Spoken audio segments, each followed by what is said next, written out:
I only have $2. Please let me shower at your home, cowboy, said the dirty Apache woman.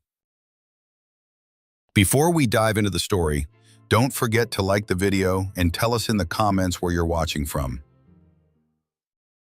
Richard Hale had spent most of the past 10 years trying to keep his world small. Before settling on the outskirts of Red Hollow, he had worked as a ranch hand, a trail guide, and briefly as a deputy. But after a violent incident he rarely spoke about, he chose a quieter life. The steady rhythm of fence repairs, water hauling, and chopping would help him manage memories that surfaced without warning. His goal was simple: keep the land running, keep his mind ordered, and avoid situations that might pull him back into conflict. That evening, the sky carried the last traces of daylight as a cold wind moved across the open yard. Richard knelt beside the porch, gathering the final pieces of chopped wood into a neat stack. He noticed how the frost was starting to form on the ground earlier each day, a sign that winter would reach Red Hollow soon. He stood slowly, brushing sawdust from his hands, ready to go inside before the temperature dropped further. He didn't expect anyone to appear on his land. He had built his life, so people had no reason to visit. A sound cut through the stillness, soft, uneven, and close enough to draw his attention immediately.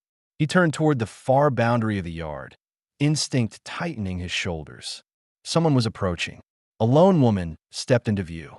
At first, he thought she might be injured because her steps were short and controlled, as if she feared her body might give out. As she came closer, the lamplight spilling from his cabin door revealed more details. Her hair hung in long, dark strands that had loosened from worn braids. Dust clung to her deerskin dress in uneven patches. Dried sweat marked her neck and arms. Her breathing showed strain, and her eyes scanned every corner of the yard the way someone did when they expected danger. She stopped several feet from the porch, keeping her distance to avoid startling him. Slowly, she lifted her hand and opened her palm. 2 old silver dollars rested there. "I have this," she said, her voice rough from cold and lack of water. "I only need enough water to clean myself before I keep moving." The request was simple, but the tone carried embarrassment and fear. She seemed ready for him to dismiss her without explanation. Richard kept his posture steady. His time as a deputy had left him cautious around strangers, and years of living alone had made his reactions slow and measured. He studied her face, noting the tension in her jaw and the way she tried to hide how badly she was shaking. She didn't look like someone planning trouble. She looked like someone trying to stay upright. "What's your name?" he asked. "Taya," she said. Her voice softened, but her shoulders stayed rigid. Richard considered the situation. Allowing a stranger into his cabin went against the rules he'd created for himself after leaving town life behind. But he also saw that turning her away would likely force her back into the freezing woods with no chance to regain her strength. Her condition wasn't something a person faked. He stepped back from the door and held it open. "You can come inside," he said. Taya didn't move at first. Her eyes flicked from the door to his face, waiting for some sign he was testing her. When she realized he meant it, she tightened her grip on the coins and took several slow steps forward, her movements careful, almost rehearsed. Inside, the warmth of the cabin created a noticeable change in her breathing. The stove glowed with steady heat, giving the room a dim, yellow-orange light. Richard saw her take in the space. The single bed against the far wall, the clean table, the organized tools, the water basin with steam drifting faintly from it. Nothing decorative, nothing unnecessary, just the structure of a life maintained through discipline. She looked toward the basin as though afraid to approach without permission. Richard lifted the kettle and set on the stove to warm further. "Use the water," he said. "There's enough." Taya nodded once and stepped to the basin. Her hands hovered over the surface before she dipped them in, releasing a tense breath when the warmth reached her skin. She washed with slow, control motions. Richard caught himself noticing the bruise along her forearm and the cut near her collarbone that looked older than the dirt around it. She kept those injuries hidden beneath her hair and clothing, but he had learned long ago how to read signs of hardship even when someone tried to downplay them. Her expression remained focused as she cleaned her face and neck, not once turning her back on the door. That detail told him she had traveled through dangerous places and had no reason to trust her surroundings. Richard took a seat in the lone chair, keeping a respectful distance. His thoughts moved through practical concerns, whether someone was following her, whether she might be in trouble that would reach his property, whether allowing her inside would change the quiet routines he depended on. But the sight of her shaking hands and the dirt peeling away from her skin made those concerns feel secondary for the moment. When she finished, she wrung out the cloth and placed it neatly beside the basin, as if trying to prove she wasn't taking advantage of his help. "Thank you," she said quietly. She still hadn't put the coins away. "You hungry?" Richard asked. Her eyes flicked toward the small pot on the stove. "If there's food you don't need, I made enough." He set a tin bowl of stew on the table. She approached with caution, her eyes lowering in a practiced habit of not drawing attention. She ate slowly, pausing between each bite as if unsure if she should finish the bowl. When the meal ended, she placed the silver dollars on the table again. "For the water," she said. "I'm not taking your money." Her fingers curled around the edge of the table, absorbing his answer. Relief and confusion appeared together in her expression. Richard placed an extra blanket near the stove. "You can sleep there. The floor stays warm at night."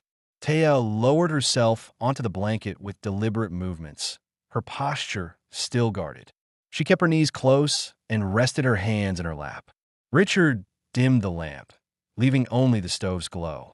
As he prepared for bed, he noticed she was watching him, not out of suspicion, but because she needed to know what he would do next in a place that was suddenly no longer predictable. His voice stayed low. "You're safe here tonight."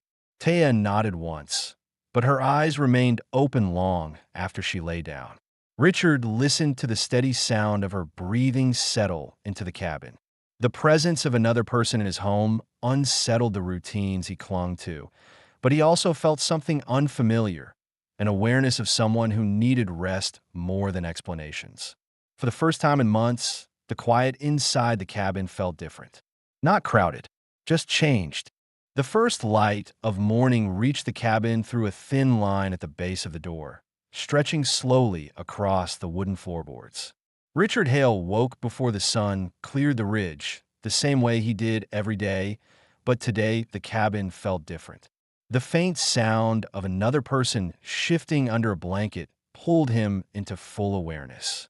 He turned his head just enough to see Taya sitting upright near the stove, hands clasped, eyes fixed on the small square window, as if she had been awake for hours.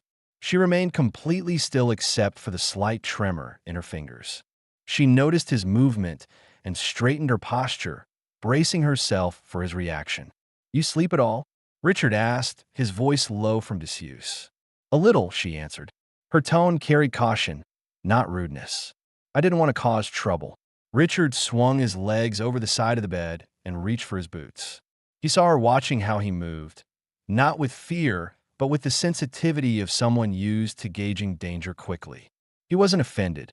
He understood that kind of vigilance. He had lived it himself after his years as a deputy ended in a blood-stained alley he rarely thought about voluntarily. He tied the laces with slow precision. "You didn't cause anything," he said. Taya lowered her gaze, unsure how to take his assurance. Richard stepped outside to collect water from the barrel. The air bit sharply at his skin, and frost clung to the edges of the porch. When he lifted the bucket, he paused, listening. He had learned to trust tiny shifts in the environment. Nothing seemed off. No tracks near the fence. No signs of riders. Just the ground beginning to stiffen under the cold. When he returned inside, Taya had quietly folded the blanket she slept on and placed it neatly against the wall. She stood beside the table, not touching anything, waiting for direction as though she feared misstepping. "You can stay in where it's warm," Richard said. "No need to stand there like you're expecting orders." Her eyebrows drew together slightly. "I didn't want to intrude." He filled the basin with fresh water and set the kettle back on the stove. As he worked, he noticed she kept shifting her weight, unsure what to do with her hands. He reached into a drawer and placed a small cloth on the table. "You can wash again if you want," he said. "Traveling that long takes the strength out of anyone." Taya approached slowly. "Thank you." Her voice held more steadiness than the night before, as if warmth and sleep, however little, had settled her nerves. Richard moved toward the door to check the fence line, but she spoke again before he stepped out. "I'll work for my stay," she said quietly. "I don't need charity." He paused with his hand on the latch. "I never said you did," he replied. She nodded once, accepting the answer without argument. Outside, Richard walked the perimeter of the yard. He checked each rail, each post, each hinge on the gate. Routine grounded him. It kept his mind focused and prevented memories from pushing in when he wasn't ready for them. As he worked, he kept glancing toward the cabin, noticing how Taya moved inside. Through the open doorway, he saw her wiping the basin, arranging the cloths, sweeping stray dust from the floor. She moved carefully, choosing small tasks that wouldn't alter anything important. It was clear she didn't want him to feel crowded. When he finished his inspection, he stepped back into the cabin. Taya stood near the stove, her hair pulled back with the same leather tie, though she had smoothed the strands so they no longer hung in knots. "I heated water for you," she said, gesturing slightly toward the kettle. "Seemed like the right thing." "You don't need to guess at what I want," Richard said. He removed his coat and hung it on the peg. "This isn't a camp where people bark orders." She absorbed that carefully. "I'm not used to places like this," she said. He poured himself a cup of warm water and sat at the table. "What kind of places are you used to?" Taya didn't sit. She leaned lightly against the edge of the wall, keeping distance. "Places where it's better not to draw attention," she said. "People look at me, and they decide who I am before I open my mouth." Richard studied her expression. The tiredness in her eyes was different from physical exhaustion. This was a history she didn't want to relive in detail. But he understood it. People had judged him too, especially after he resigned from his deputy post without explanation. "You're here now," he said. "That's all that matters." Taya gave a small breath that wasn't quite a sigh, more like her body testing whether it was safe to relax. She finally sat across from him, keeping her hands on her lap. "I won't stay long," she said. "I just need a few days to rest." Richard didn't argue. He didn't promise anything either.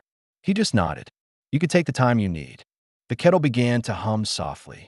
Outside, the wind shifted, brushing the loose shingles with a dull rattle.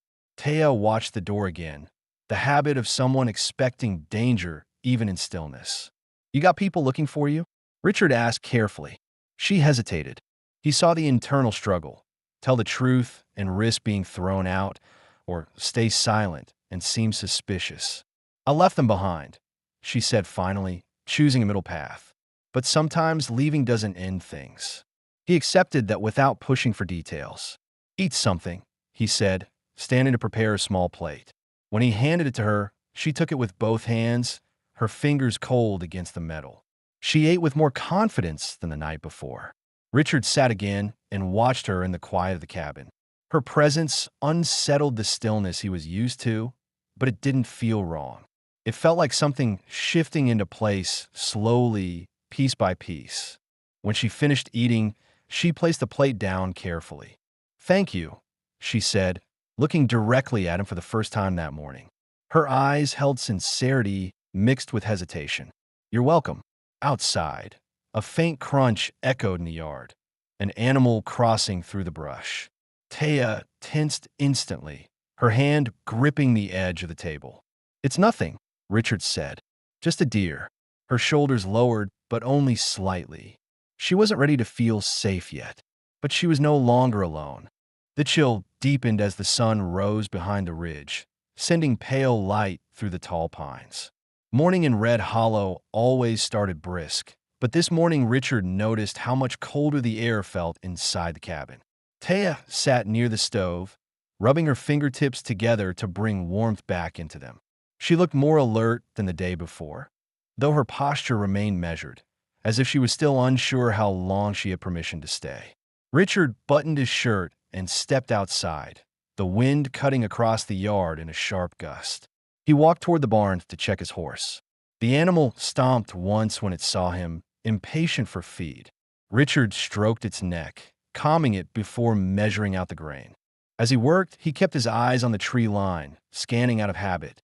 He didn't expect trouble, but he had learned that danger rarely announced itself. His years as deputy had taught him to trust instincts before logic. He noticed fresh tracks near the far fence, hoof prints, not human, and knelt to inspect them. A lone rider had passed through during the night, moving westward. The prince didn't veer toward the cabin, but the idea of someone traveling near his land made him uneasy. After another glance around, he stood and secured the gate. When he returned inside, Taya was sweeping the floor again, though there was hardly any dust. She stopped when she heard the door open, sliding the broom aside carefully, as if unsure whether she had overstepped. "You don't need to clean every corner," Richard said. "It's just a house, not a boarding lodge." "I like keeping things in order," she replied. Her voice carried a hint of pride, though she tried to keep it neutral. "It helps me think." He understood that well. "Do whatever helps," he said, removing his gloves. Taya moved near the water basin, dipping her hands briefly to test the temperature. She winced slightly at the cold, then took a cloth and wiped her face. Her movements were more relaxed today, though a hint of tension clung to her shoulders, the kind that came from expecting a sudden change.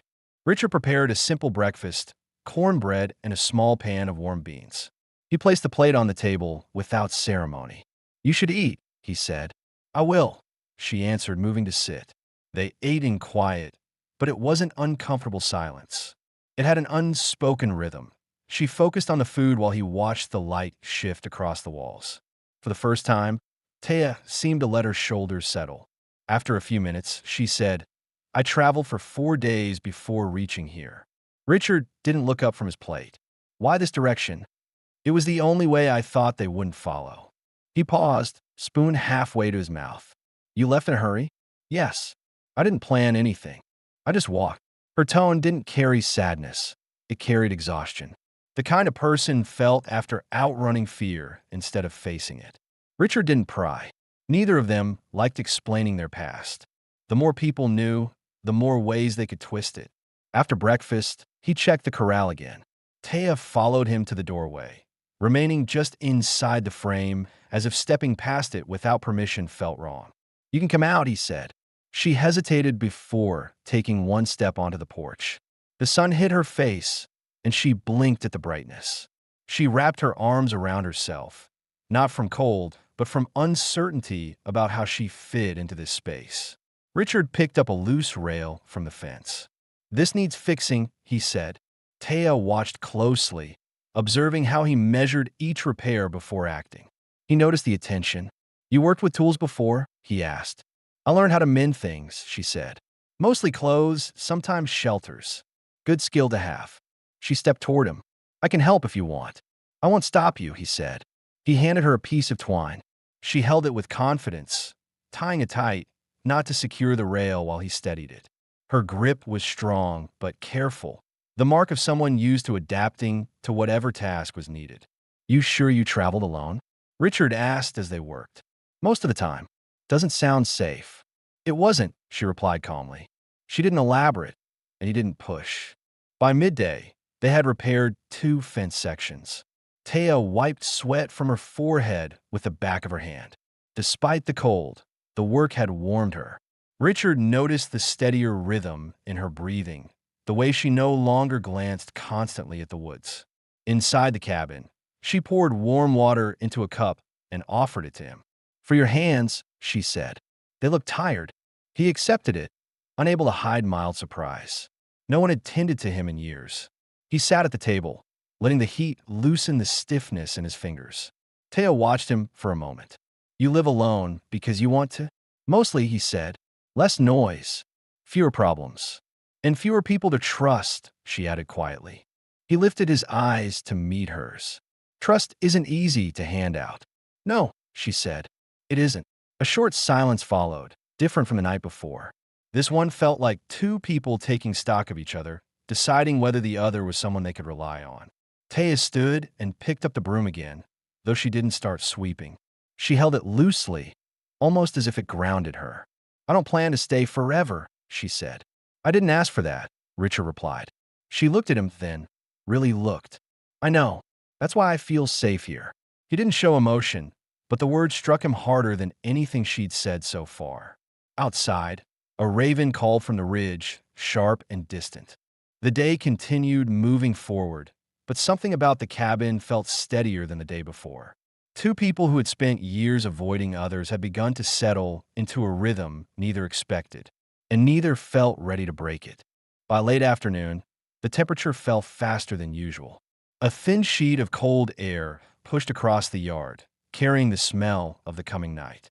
Richard returned from splitting the last of the firewood with his shoulders tight and his hands stiff from gripping the axe handle. As he approached the cabin, he noticed the faint glow of the stove through the window and the small shadow moving inside. Taya, tending to something with deliberate care. When he stepped through the door, she straightened from the stove, holding a pot with both hands. "I heated some food," she said. It wasn't an apology or an assumption, just a statement. Richard nodded. "Smells good." He set the axe aside and placed his gloves on the shelf. His eyes adjusted to the lamplight, and he took in the state of the room. The floor was swept, the chairs positioned neatly, and the basin had been emptied and refilled. Taya had also laid out 2 plates, though she hadn't taken a seat.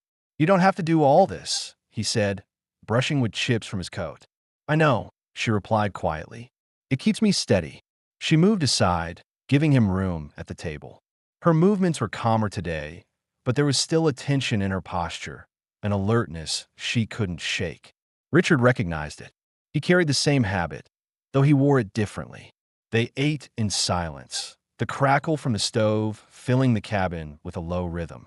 Taya's gaze drifted toward the window several times, as if checking the yard despite not being able to see clearly through the fading light. After a few quiet minutes, she set her fork down. "I didn't mean to stay this long," she said. Her voice was steady, but the words seemed rehearsed. "I planned to keep moving." Richard didn't look up right away. He swallowed, wiped his mouth, and finally met her eyes. "You're not well enough to travel," he said. "You're still half frozen and hungry."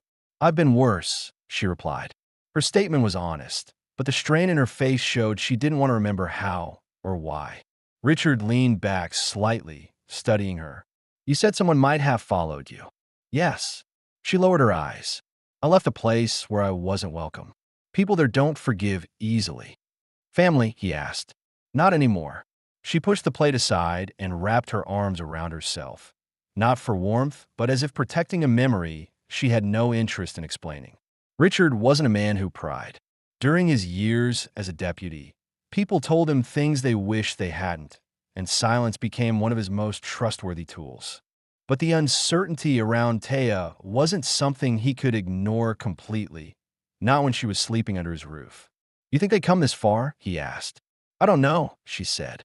"I've never tested how far anger travels." The way she said it made something tighten in his chest. She wasn't exaggerating. He shifted forward, placing his hands on the table. "If anyone shows up here meaning you harm, they'll have to go through me first." Taya lifted her head quickly, her eyes widening with disbelief rather than relief. "You don't even know me," she said. Her voice didn't challenge him. It questioned her own worth. "I know danger when I see it," he said. "And right now, that danger isn't you." Her breath left her slowly, as if the tension inside her loosened just enough to let something else in. She looked away, but the line of her shoulders no longer held the same rigidity. Richard stood and added a few pieces of wood to the fire. The flames brightened, sending warm light across the room. "You planning to find work in another town?" he asked. "I don't know what I'm planning," she admitted. "I walked until my legs hurt too much to keep going. I didn't think past that." He nodded, understanding more than he let on.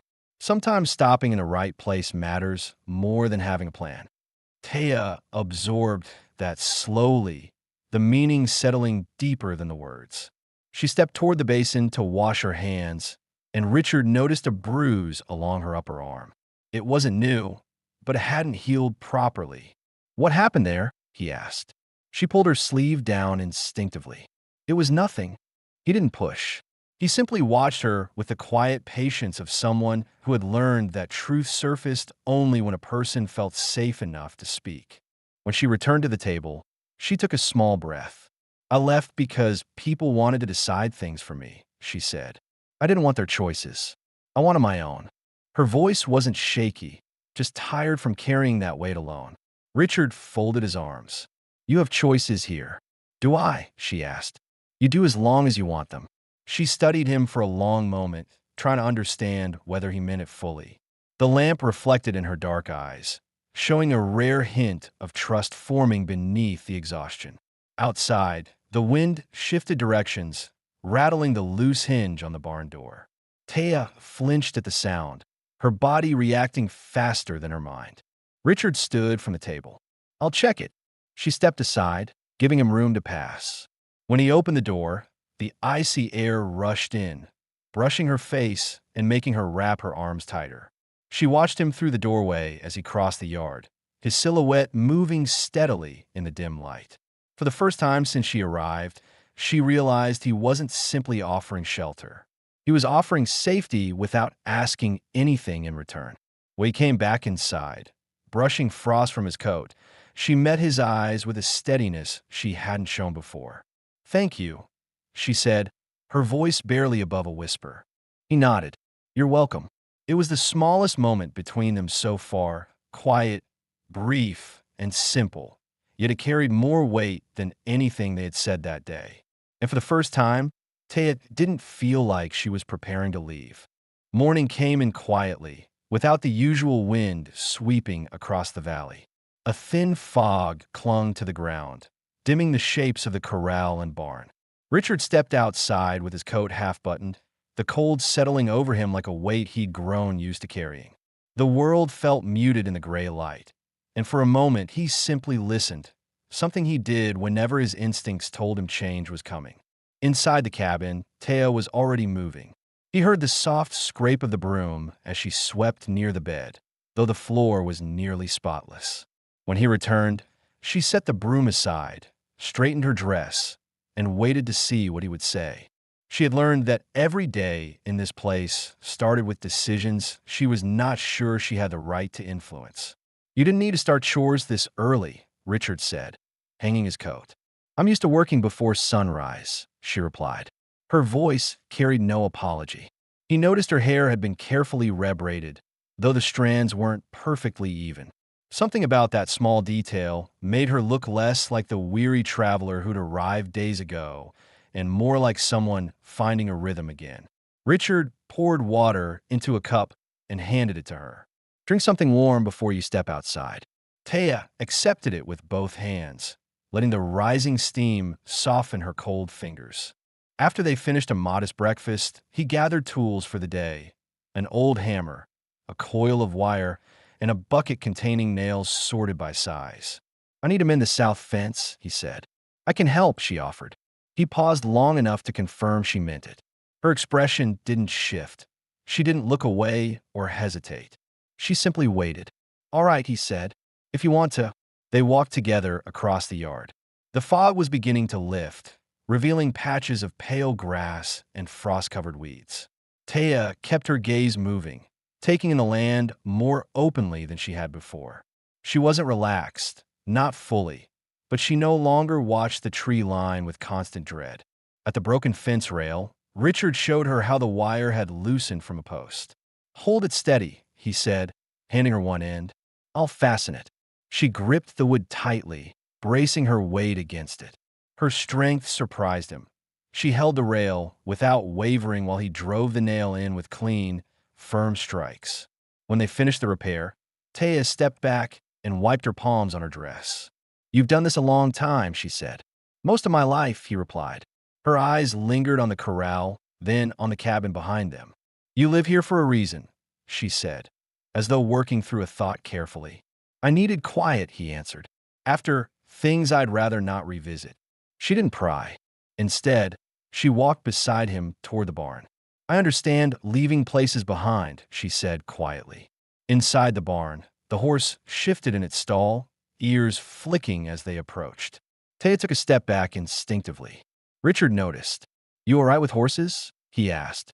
"I've been around them," she said, though the distance she kept suggested otherwise. "They're easier when you move slow," he explained.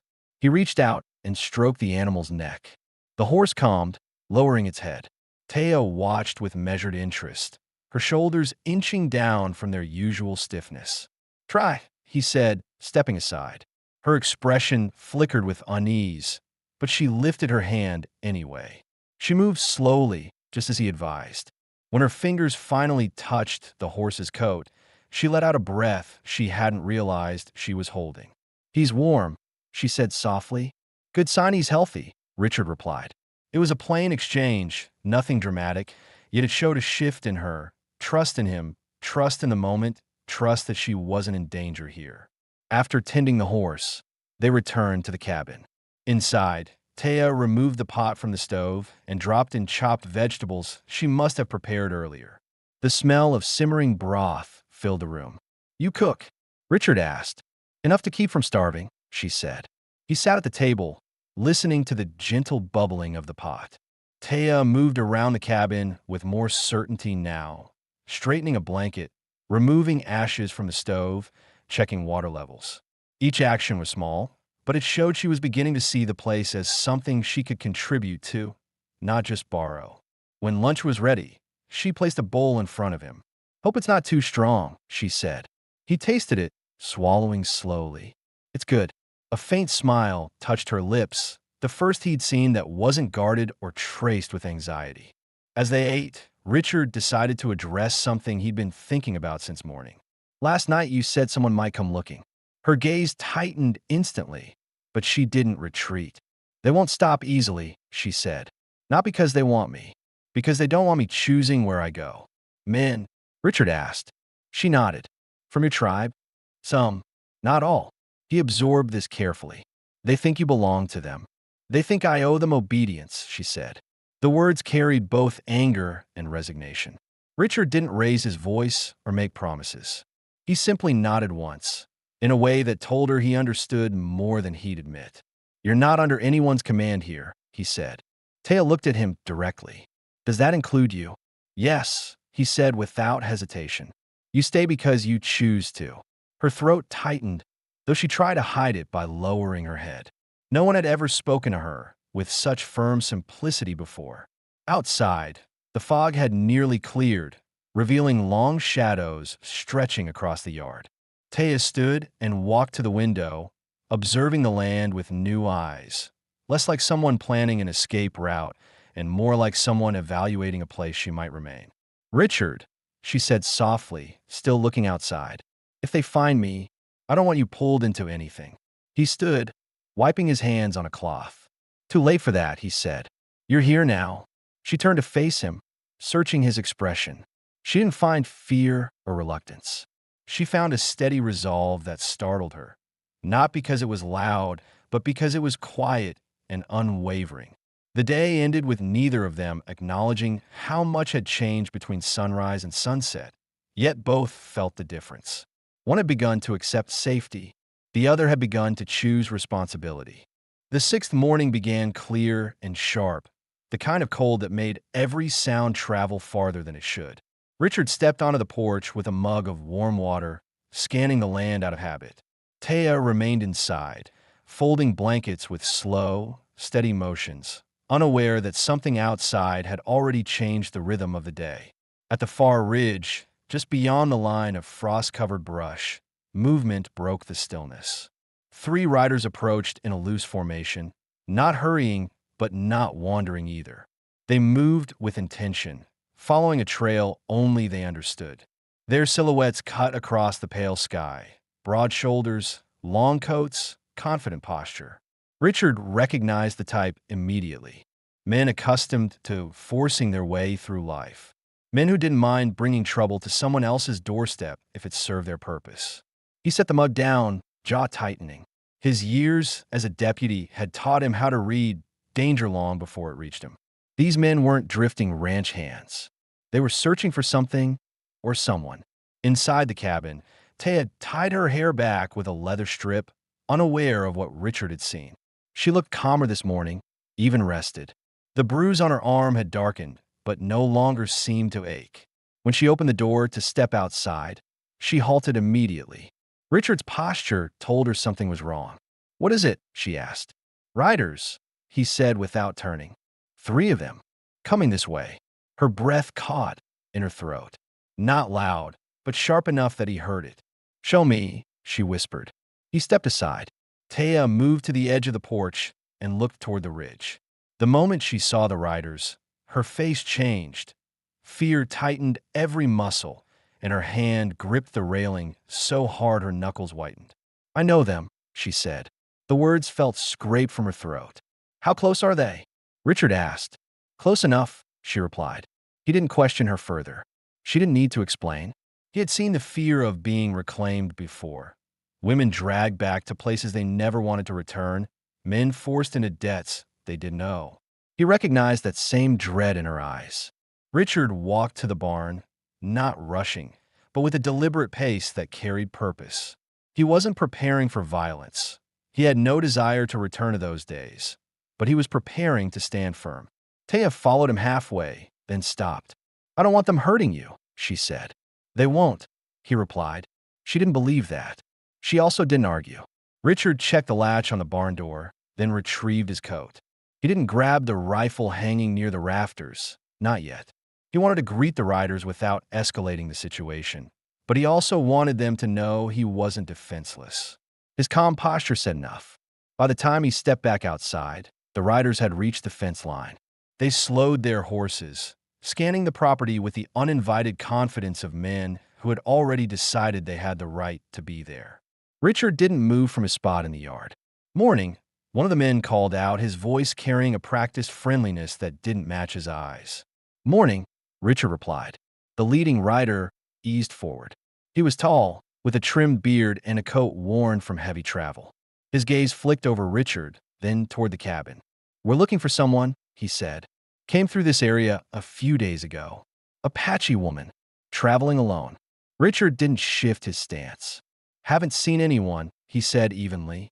The man tilted his head slightly, studying him with the practiced patience of someone used to extracting information. "You live out here by yourself?" the rider asked. "That's right. No visitors?" "Not often." The man's eyes slid past Richard toward the porch. Even from a distance, he noticed the faint outline of a figure behind the curtain. Taya watching, hidden but not enough. "Mind if we look around?" the man asked. "I do mind," Richard said calmly. "This is private land." The riders exchanged glances, irritation surfacing beneath their forced civility. "We're trying to bring her back safely," the man insisted. "She doesn't want to return," Richard said. His voice sharpened, not loud, but unmistakably final. The leader straightened. "So you have seen her?" Richard didn't answer. He didn't need to. His silence said enough, and the men reacted just as he expected. Hands tightening near their holsters, eyes sharpening with threat rather than negotiation. Before the air thickened further, Richard stepped forward one deliberate pace. "No one crosses that fence," he said. "Not today." The leader stared at him, weighing the situation. He wasn't afraid, but he also wasn't reckless. He studied Richard's posture, the steady shoulders, the calm breathing, the readiness of a man who had faced far worse than 3 arrogant riders. After a long moment, the man clicked his tongue, signaling his horse to turn. "We'll be back," he said. "I'll be here," Richard replied. The 3 men rode off, leaving the quiet behind them. Richard didn't move until the last rider disappeared over the ridge. Only then did he turn toward the porch. Taya stepped outside slowly, her face drained of color. "They won't stop," she said. "They think they own whatever they set their eyes on." "Then they'll have to learn they're wrong," Richard said.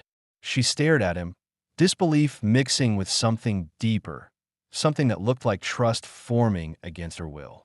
"You don't owe me anything," she whispered. "I don't need to," he said. "You're here. That's enough." Taya swallowed hard, struggling to speak. "No one's ever stood between me and them." Richard stepped closer, keeping his tone steady. "You're not alone anymore."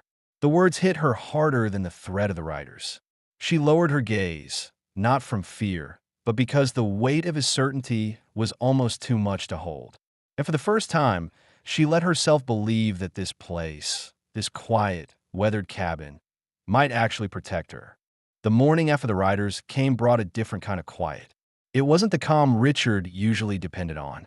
It was heavier, watchful, shaped by the knowledge that trouble had found their trail. Even the wind seemed to move slower across the yard, as if waiting for something to shift. Inside the cabin, Taya stood near the table with a length of thread between her fingers. She had begun repairing the torn seam on her dress, her concentration fixed and steady.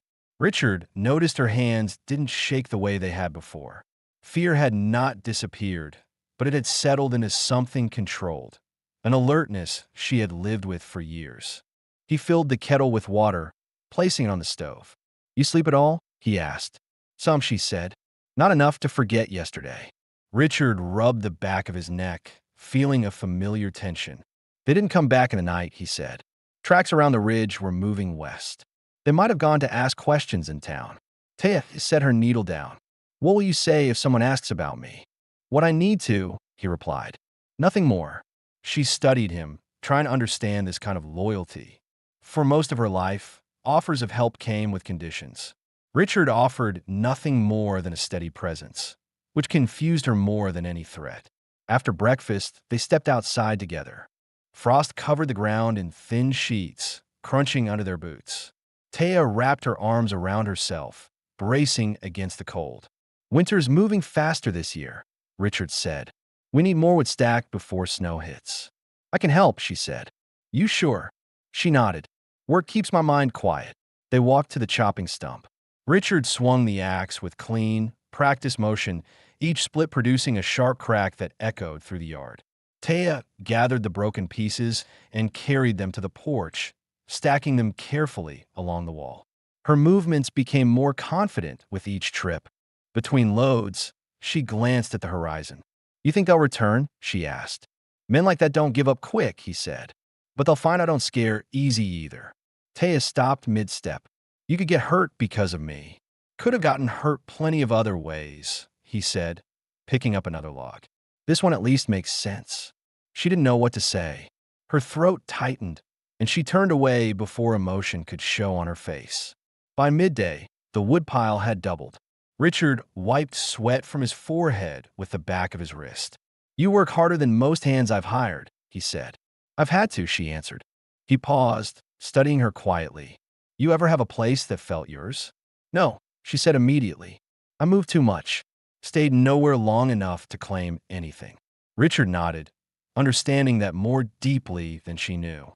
After he left the deputy's badge behind, he had drifted across the territory with the same uncertainty she carried now, searching for a place that didn't ask anything from him. Red Hollow had become that place, though loneliness came with the peace. Taya leaned against the rail, staring at the cabin. "This house is sturdy," she said.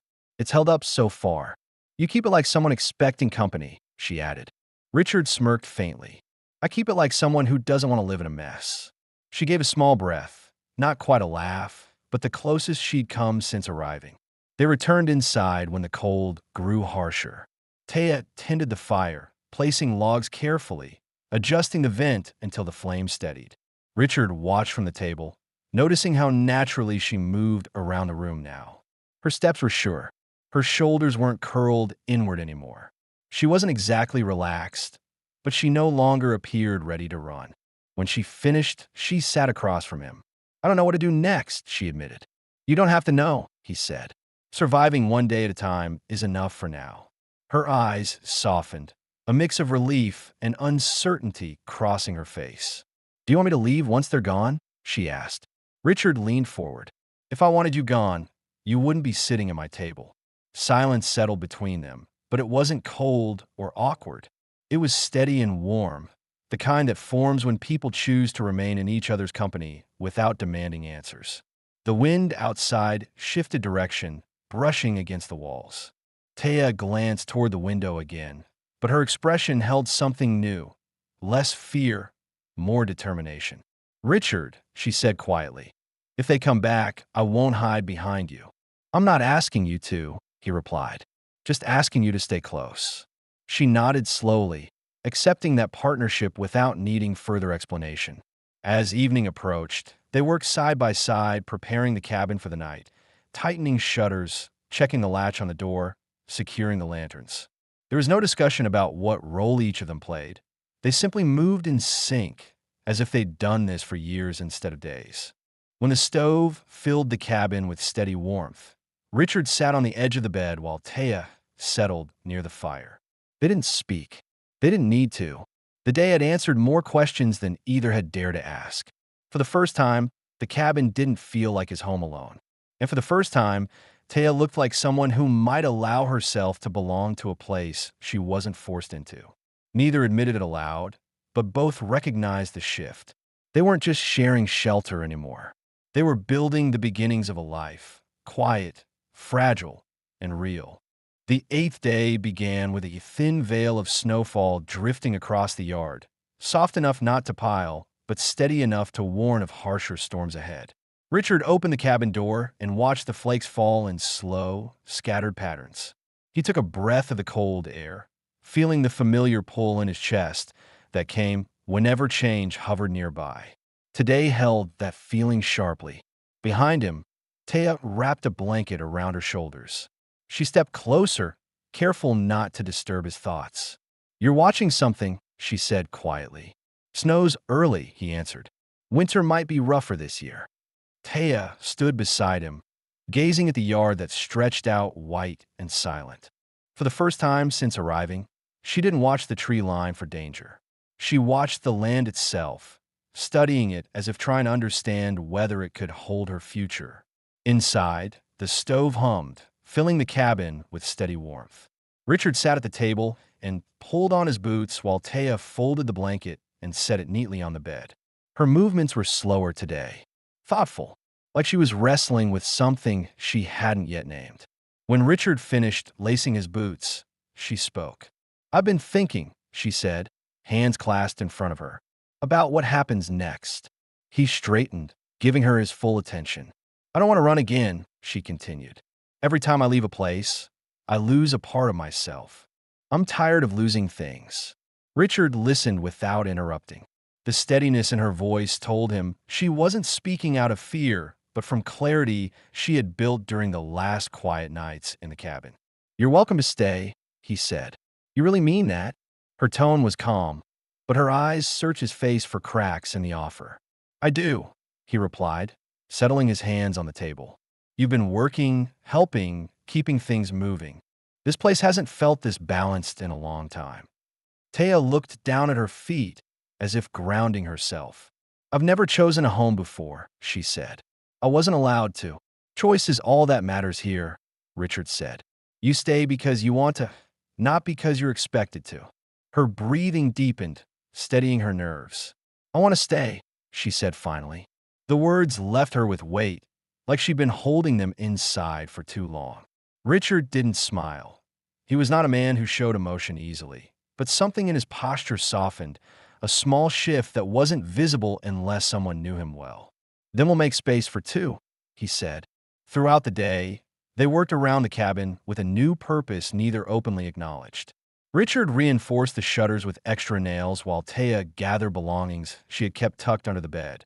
A small satchel, a few items she had carried across miles, a broken bead string that held more meaning to her than its condition suggested. Near noon, she approached him with the bead string in her hand. "This was given to me when I was young," she said. "It broke years ago. I've never fixed it. You want to repair it?" Richard asked. She nodded. "I want something from before to still matter." He brought her a thin thread from the drawer and placed it in her palm.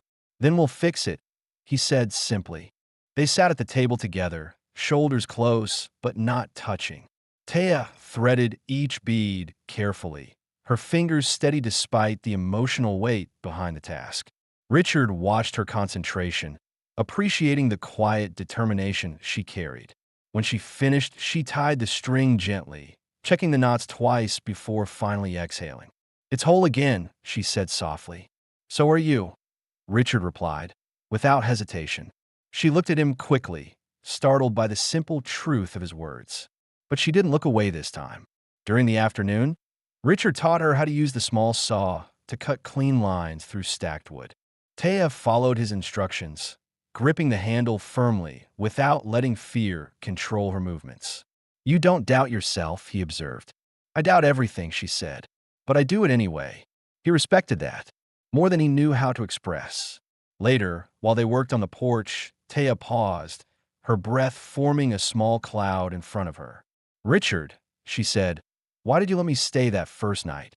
He answered without looking up. "Because you needed shelter, and I wasn't about to leave someone freezing outside." "But plenty of men would have," she said. "I'm not plenty of men," he replied.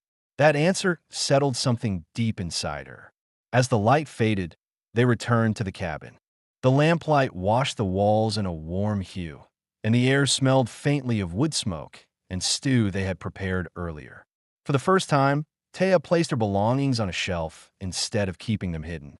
It was a small act, but Richard understood its significance immediately. "You're claiming space," he said. "I think I am," she answered.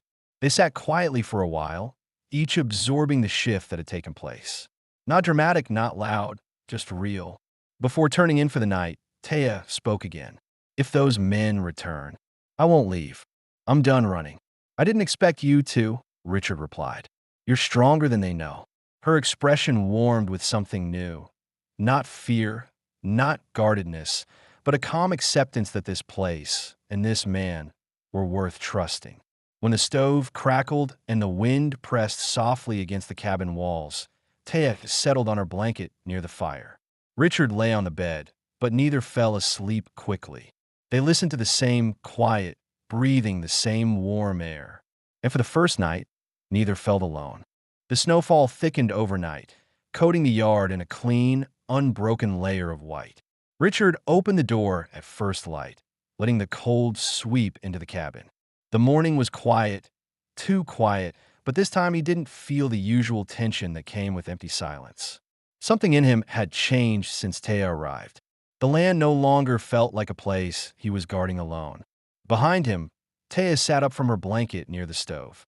Her eyes adjusted to the dim morning glow, and she pulled her shawl tighter around her shoulders. "Anything out there?" she asked. "Not a thing," Richard said. "Just snow." She stood and joined him at the doorway. Together they looked across the yard, their breaths rising in small clouds. The frost clung to the fence rails, turning them silver. Richard watched Taya as she examined the land. Noticing for the first time, she didn't scan for danger. She scanned to understand where she belonged. After breakfast, Richard prepared to check the perimeter. "I'll come with you," Taya said. "You don't have to." "I want to," she replied. Her tone wasn't defensive. It was certain. They stepped outside, their boots sinking into the snow with crisp, steady crunches. The cold bit at their faces, but the air was calm, the sky a clean pale blue. Nothing moved except distant birds circling near the ridge. When they reached the south fence, Richard knelt to examine the posts. "No tracks," he said. "Not even deer." "That means they're gone," Taya said softly. Not hopeful, observant. She crouched beside him, her hand brushing the frost from a rail. "I thought they'd return. Men like that hate being told no." "They didn't want to fight," Richard replied. "And they know I won't give ground." Taya looked at him with quiet gratitude. "You stood between me and them." "I stood where I needed to," he said. They continued walking until they reached the ridge where the riders had last appeared.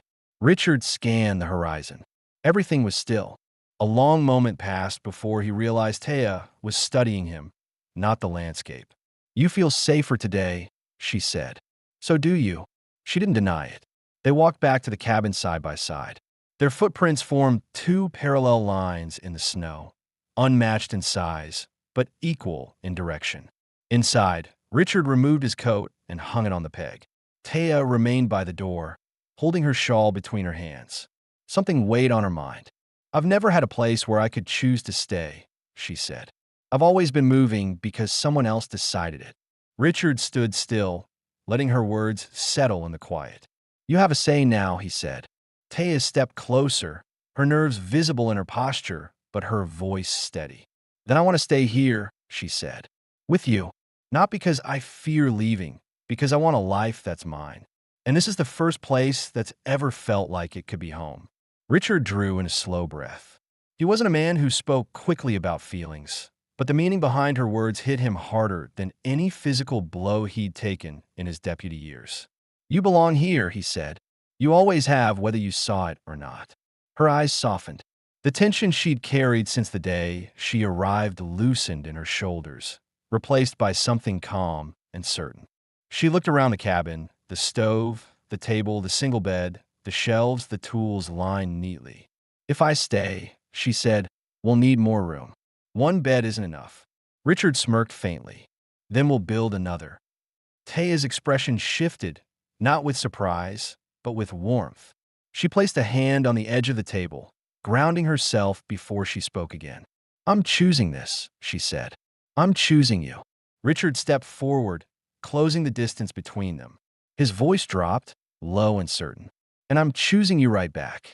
No dramatic gesture followed. No sudden embrace. Just two people standing inches apart, both allowing themselves something they had denied for years: belonging. The rest of the day unfolded with quiet purpose. They reinforced the roof before heavier snow arrived, repaired loose boards near the barn, and reorganized tools to make room for Taya's belongings. Every task was done together, the work flowing naturally between them. By evening, the cabin felt different. Warmer, lived in, shared. As Taya prepared one final pot of stew, Richard brought a small wooden box from under the bed. He set it on the table without speaking. "What is that?" she asked. "Something I kept from my mother," he said. Inside were two carved wooden figures, simple, small, but skillfully made. Richard hadn't touched them in years. She kept them to remind herself that a home was something you built, not something you waited for, he said. Taya reached out, tracing one of the carvings with her fingertip. She understood the gesture completely. "Then let's build ours," she said. Richard nodded once, moved in a way he didn't know how to express. Later that night, the two of them stood at the doorway again, watching the snow fall onto the dim sky. The wind had quieted, leaving only the soft drift of flakes settling on the ground. Taya stepped close enough that their shoulders brushed lightly. Intentional, unforced. Richard placed a hand over hers. "No more running," he said.